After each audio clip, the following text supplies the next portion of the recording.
Hello বন্ধুরা, তোমরা সবাই কেমন আছো? তো তোমাদেরকে বলেছিলাম না আমার ধলিকে দেখাবো, ধলি অসুস্থ।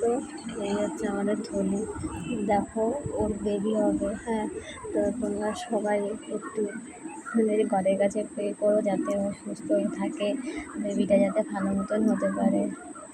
ওর খুব কষ্ট হচ্ছে, খাওয়া দাওয়া করতে পারছে না, ওর এত কষ্ট হচ্ছে যে কি বলবো।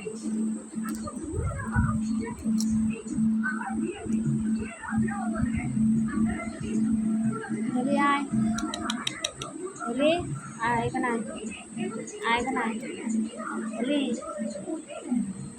খুব কষ্ট, খাওয়া দাওয়া কালকের থেকে করছে না, কী করবো কিছু বুঝতে পারছি না। তোমরা আমাকে একটু কমেন্টে জানাও যে কী করলে ভালো হবে।